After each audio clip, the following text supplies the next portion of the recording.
Steel City. Is everybody ready to go? Let's proclaim the greatest radio show.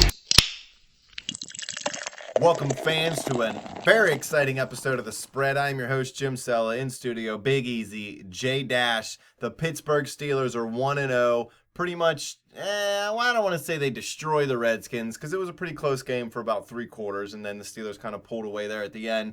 But it was a pretty complete performance by the Steelers. They go into week 2 against the Cincinnati Bengals at home in Pittsburgh, and this is, game 1 of, 8 or 7 or something, where they only leave Pennsylvania 1 time. So, and it's a vacation, Easy said. It's going to be a good stretch.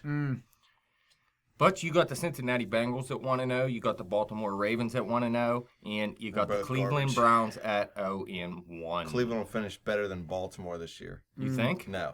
Me neither. Yeah. Although Josh McCown may be an upgrade over our Giesel.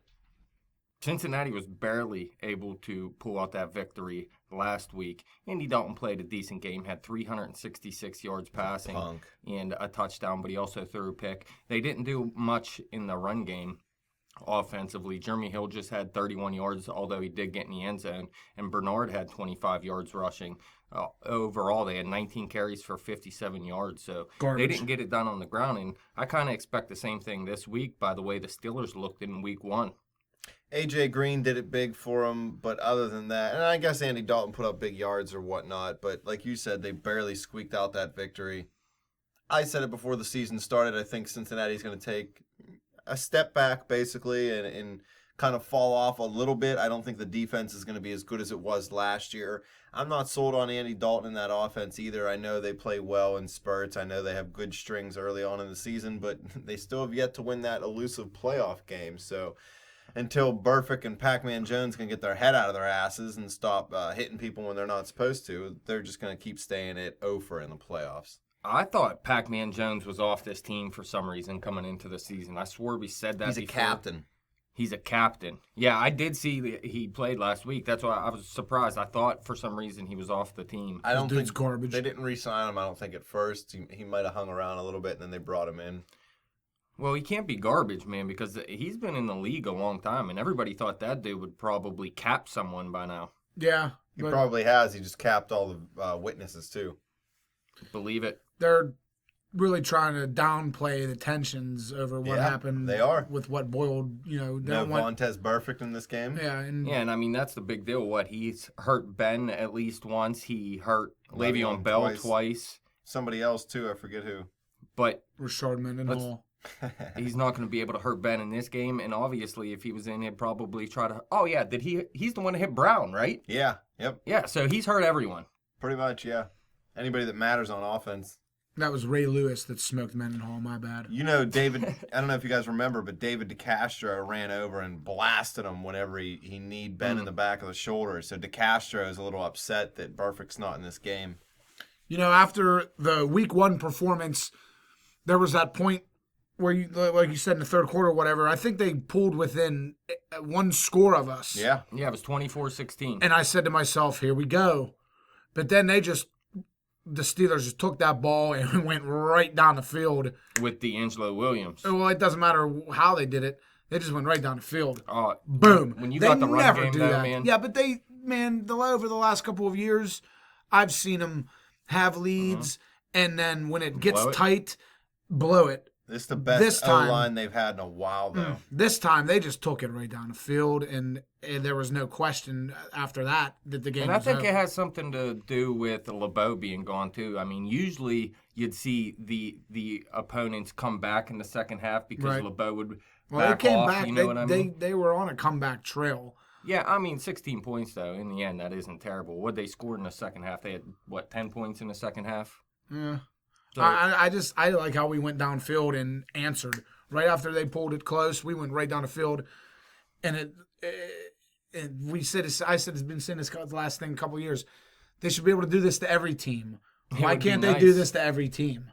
Because there's other people on the other side of the ball that don't want them to. Right, I get that. So are the Cincinnati Bengals better than the Washington Redskins? Yes. Are they? I don't know, man. I think on in this game on the road. Listen, first of all, the Steelers and the Bengals in the last couple of years have been going against the grain and winning at each other's stadiums. We all know how well we play at Cincinnati, but Cincinnati's been playing well here in Pittsburgh the last couple years. In the Andy Dalton era, I'll even give them. They've been playing better than you would expect in Pittsburgh. For this to be a division game and basically the rivalry game for Pittsburgh right now, although I think Baltimore is still overall a bigger rival, they're not quite as good. Beating us last year really makes us hate the Ravens. They beat us twice, but the Bengals are the ones that are competitive right now. So I think that's what makes the rivalry bigger between the Steelers and the Bengals right now. And they're definitely better than the Redskins. Their defense is a little bit better, and as painful as this is to say, Andy Dalton's better than Kirk Cousins. I agree Andy Dalton's better than Kirk Cousins. I don't know if their defense is any better. I think their front seven's better, and Washington's defensive backfield's it's better. It's possible. Well, not right now with Perfect out, maybe. Yeah, and I just think that, getting to the quarterback is the recipe to beat every quarterback, first of all. It doesn't matter who you are.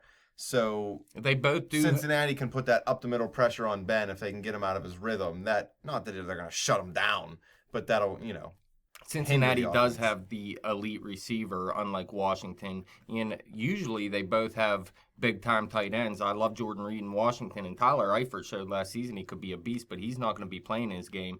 I think Azuma, or whatever his name is, he was targeted 5 times last week, so he'll be the one that the Steelers' defense has to stop, and I think that's going to be a lot easier for him because we know that they don't do a good job at stopping tight ends. So just the fact that Eifert's out, we know, like you said it before, A.J. Green can blow up on this defense, and it's okay if you shut everything else down. Well, it's hard to shut down A.J. Green and Tyler Eifert, so it's nice that he's not in there. But they do have Brandon LaFell. He had 91 yards receiving last week. He had 4 receptions on 4 targets. Tyler Boyd only had 3 targets but had 2 catches for 24 yards, and I expect him to be more involved in this game. Do you guys, and this question's for both of you, do you expect the Steelers' defense to play back like they did and only rush 3 or 4? Do you expect them to mix that blitz back in and get after the quarterback this week? Well, yeah, I was actually going to say for my key to victory defensively, I think who was it? You said it was Cameron Hayward wasn't happy. I think they do got to get to the quarterback more this week, and that'll help. Like you said, if it goes to Green and he has a big game, it's okay. But if they get to the quarterback, don't let LaFell have 100 yards as well, and try to stop Tyler Boyd from having a breakout game. I actually hope that they play almost like they did in week 1. Because if they're going to try to go after Dalton, they're not going to get him. Because they don't sack that dude ever. Do they ever. Not? I can't remember, to tell you the truth. Oh, there's no remembering. Well, listen, he was sacked 7 times last week. So I would. The Jets got a better pass rush than we do. You're dead wrong. Steelers had more sacks than the Jets last year. Yeah, I know Bud Dupree's out this year. The Steelers were top 3 in sacks. Yeah, they were third. All right, so they're gonna have 7 or more sacks this week. Well, no. I wouldn't go that far. That doesn't. I wouldn't be surprised to see them get 3 or 4. I'd be surprised if they had 3 I think they do need to pressure Andy Dalton. I'm not worried about the run game. I know they have never pressure that dude. Both Hill and Bernard, but I think they can stop the run, and that's mostly Jeremy Hill. I'm always more worried about Giovanni Bernard going up against the Steelers because he's the one that's used more in the passing game. But I think they could stop the run, man. And I just think they need to get to the quarterback to be able to stop this passing game because that's how they're going to go out there and try to beat us. From what I've heard in the Pittsburgh media, the Steelers are going to change it up a little bit, and they were really only dropping back as much as they did because Kirk Cousins struggles whenever you drop 8 in coverage. He's not a run threat, really. Not that Andy Dalton is either, but Dalton will move if he has to. But Andy Dalton, he falters when you get in his face, even if you're not actually hitting him. Dalton doesn't like pressure. It gets in his head. So even if you can get pressure early, you don't even have to consistently get pressure. I mean, you get in his head, you get behind that helmet and into that crazy fire crotch mind of his, and he just starts breaking down. So I think the Steelers would be smart to dial up a couple blitzes. Last year, I liked their creative blitzes that they had. They brought some corners. They brought some safeties. You didn't quite have that traditional three linemen, 4 linebackers, and guess which linebacker's coming. It was coming from every direction. And I think they're going to need to do that, especially with the pre-out, and that takes one man out of that linebacker rotation, so that makes them one man weaker. Although you still have a rotation with Timmons and Williams. Hopefully Shazier can come back healthy. That's a big story for the Steelers defense. And then hopefully you get something out of Jarvis Jones. And we all know James Harrison's going to step up. He hates the Bengals. Over or under yards rushing for Andy Dalton? 40. Under. I'm going to say way under. All right. Well, I envision us blitzing and missing and him scrambling, like you said. I could have swore last year he had a couple 20-yard runs. He might have. Yeah, he threw a pick and then broke his finger against us too, didn't he? Yeah, after a 30-yard run. I don't know. I don't remember us ever having pressure on this dude, playing him the last 4 or 5 times. I don't remember us ever pressuring him. Well, you're about 10 beers deep by the time kickoff comes, so that could be a little bit of why you don't remember. Well, I'm about 10 beers deep right now, too, but still, it's not going to change my opinion on the matter. I'll tell you what. They're going to try to blitz and not get to him. You heard it first. All Heard right. it here first, Why? Big Easy. Why aren't they? You I don't know. think You tell me you why. both disagree with me. Yeah. Yeah, I think they're going to get to him, man. All right, then move on. Well, I'll just note this. What about Ryan Shazier? Is he going to play? Anybody heard anything? Last I heard, Shazier said he's perfectly fine, but then he hasn't practiced all week. Right, you got to. What's that's that all mean? right. You got to practice to play. If you don't right? practice Fridays, you usually don't play. Yeah. So if he doesn't practice tomorrow, will he play? If he's healthy, he'll play, I still believe. But yeah, you're right. I mean, you do want to have that practice Friday. Is he one of the exception players, the few in the league that cannot practice and then still be allowed to play on game day? I mean, there's a few on the Steelers. I don't know about a few in the league. Well, I mean, yeah, if your Big Ben elite guys, doesn't, like Ben doesn't get to practice, and I don't care, he's playing. If Antonio Yeah. Brown Yeah, that's doesn't what I get mean. to Like practice- your Tom Brady or your Peyton Manning in his Right. prime, or like Jerry Rice. Like, did it really matter if Jerry Rice practiced? You No. know what? The impact that Shazier has on the field, I bet you they slide him in. Definitely, if he man. can I give it mean, a go without practicing right now. people are talking and about this with guy game. being a possible defensive MVP, so he's definitely the go-to guy on this Steelers defense. No, I've stuck up for Shazier ever since he come into the league, and everybody labeled him injury prone in those first 2 seasons. But if he can't get through this year without battling injuries again Prone. all year, then I mean, Yeah. if the shoe fits, you gotta. It's tough, and that doesn't mean he can't shed the label later in his career. You can have a bad couple years and be injury prone, and then play, a good second half of your career and not get hurt, and that's fine. But as of right now, and I'm not speculating that it's a major injury or anything like that. From what I understand, it's just banged up knee, and he'll be all right. But it's just sad to see it happen. What team would suffer more from a loss in this matchup? I don't Good think. question. Well, I guess Cincinnati. I'm just guessing though that they have a little bit more traveling to do in the coming weeks, and Pittsburgh's going to be sitting at home and have more chances to get the victories at home. So I don't know. I guess I'd say it that way. I don't know, man. I don't think it's So that you're big just- of a deal you either don't way even at care. this point. I think it's the Game Bengals. 2 of the season. Mostly because I don't think the Ravens aren't going to beat Pittsburgh twice again. I mean, come on. Is Ben healthy? They've won. Well, yeah, I'm saying in a regular scenario here, you gotta think that the Steelers are just going to figure it out. The Ravens have kind of tore us up the last couple years, so you're going to get a win or two against Baltimore. You're going to get 2 against Cleveland. You're probably going to split with Cincinnati. Either way, at home or away. I mean, Cincinnati. I really see them going back, Baltimore stepping up a little bit, and Pittsburgh staying where they were at from last year. I'm tired of splitting with these teams. too. Then I'm done with it. I'd like to sweep the division this year, quite Yeah, honestly. that's what I'm talking about. I'm on it right now. It shouldn't be that hard. Sweeping this the only teams division that are hard to right beat now. is Right Cincinnati. now, Right now. week 2. I mean, Yeah, Baltimore sweep the division shouldn't, in week start. 2. It's the start. Baltimore shouldn't be that hard to beat. I agree Baltimore's with Easy. garbage. Should be able to sweep this division. Mike Wallace. I mean, yeah, they held dude. Buffalo to 7 points last week. I know Keep the Steelers' running. offense is a little bit different than Buffalo's offense, but still, I mean, I still want to see how involved these receivers can stay throughout the course of the season. Is it going to turn into just the Antonio Brown and Le'Veon Bell once he's back, or is Eli Rogers and Sammy Coates gonna be a big part of this team, along with Marcus Wheaton as well? Is he coming back this week? Haven't heard much, but I don't think that he's not. There hasn't been any talk that he isn't going to play or that he is. So Actually, if he's healthy, I still want to see Sammy Coates as I guess in Who, quotes Wheaton? the number 2. Yeah. Oh, he's in. He's in. Yep. I'd like him to only be in 4 wide, really. Keep Eli Rogers in the slot and Sammy Coates on the outside. I still like that, the upside that Sammy Coates brings you, and I actually believe he's going to score a touchdown in this game because I believe, look, the Bengals let up 152 yards rushing last week on 30 carries, a 5.1 yard average. And we know Deangelo Williams had, 143 yards rushing? I think he can repeat that performance. Maybe not 140, but I think he's going to go over 100 again. And I think they're going to have to put a couple guys in the box, and then Big Ben's going to be able to hit Brown and Sammy Coates deep. And I think both of them are going to have touchdowns this week. I disagree wholeheartedly. Okay.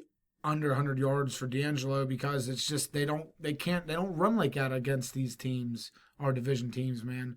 It's few and far in between where up against a division we get a 100-yard rushing performance, man. I don't know. I can't remember if they did it last season or not, but Deangelo Williams, man, the way he looked last week and the way that Cincinnati. Remember, Vontaze Burfict is out. I can see I understand that, but I can see 85, 88. Okay. And I don't think there's anything wrong with that, but I don't see him going big over 100. Okay. I just don't see it. So, Jim, over or under 85 yards for Deangelo Williams? Over. I like it. Over or under 100, Jim? I think he's going to settle in somewhere between $1 and $1.10. Okay. All right, then. Spread solo here on all my Steeler predictions 20 tonight. to 25 carries for Deangelo, I'm going somewhere around $1.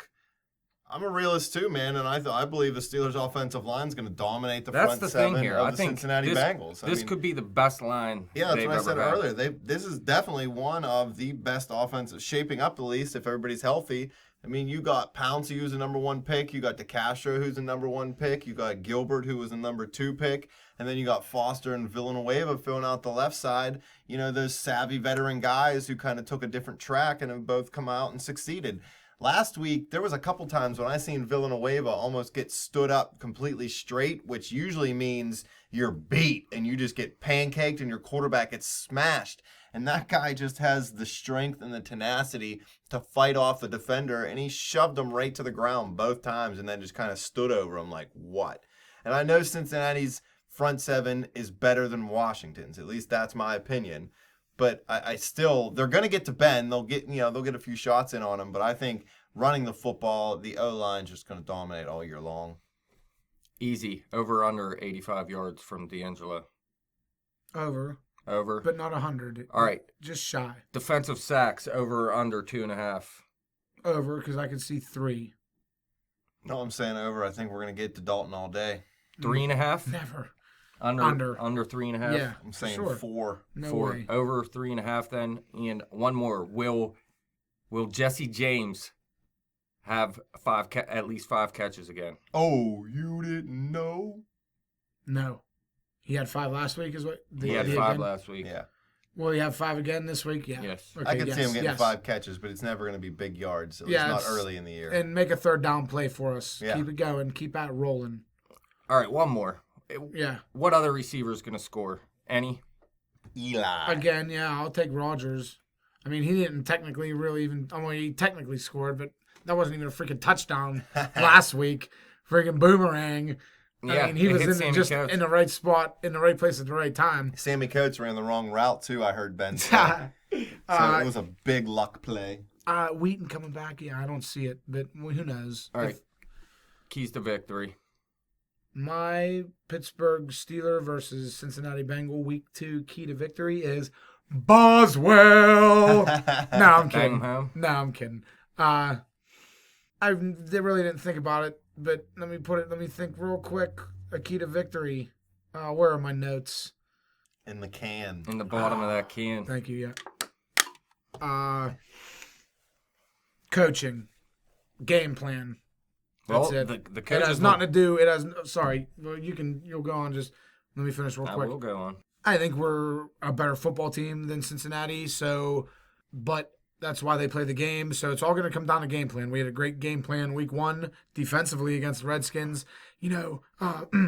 Kirk Cousins he's a quick drop back. He's a quick 1, 2, 3 out type of passer. You know what I mean? So we laid back and it worked. With that game plan worked. Ben has just been the offense. I mean, he is the offense. He's great always. So it's going to come down to their defensive game plan again. Like Jim was saying, are they going to rush? Are they going to drop back again? it all comes down to what's the dude's name? Oh, DC? Keith Butler. The key to victory is Keith Butler. I think the game plan is going to be different, and I think the key to victory is getting to Andy Dalton and forcing him to make some bad passes and get some turnovers in his game defensively. And offensively, I'm going to say the same thing I said last week. Get this run game going and get Deangelo into the end zone a couple times. It'd be nice, but even if he doesn't, just keep with the run because Cincinnati didn't look good last week, and Deangelo looked great in the second half. I think the defense needs to get creative and get to Dalton. They need to hit him a couple times early and get him out of his rhythm. If he gets into a rhythm, he's a guy that can really tear you up. And our tackling, I'm still not completely sold on with our defensive backs. They're going to miss a few here or there. And we're usually one or two big plays away from having a bad day on defense. So you got to shore that up by getting a Dalton quickly. And offensively, I want to see Ben and Brown get it going. I mean, they always do, but I mean, I want to see him roll. Last year, I think I predicted Brown to have a big game, and the dude got like 200 yards or something like that. And I predicted Will Allen, I think, to have a pick to like end a game, and it actually happened. So this is my prediction that I'm going to get lucky with, and it's actually going to happen. AB, big day, 180, 200 yards receiving. I mean, he's going to go off. So what's your key to victory, Dash? Defensively, get the Dalton to force some Pass turnovers. rush. And offensively, the same as last week, run the ball. And specifically, Jim, yours? Get creative on defense and hit Dalton early. Okay. Yins two are similar on that. And I think Coates is going to score. You two think Eli. That's the way to beat Cincinnati, man. Beat up Firecrotch. Final score prediction. 33-24 Pittsburgh. 24-17 Pittsburgh. 30-24 Pittsburgh.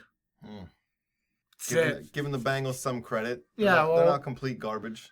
It's going to be just like... Although they're a bunch of studio gangsters. It's going to be close. It's simple. Fans, any questions, comments, any predictions on your end? Hit us up on Twitter at bet_the_spread. Hit me up on Twitter at betjimthewin. Check out the Facebook page at facebook.com/betthespread. Keep coming back to YouTube for the best Steelers coverage out there. We kind of dropped off on those Pirates because they just went south of the border. Over or under views on this segment, 2,800.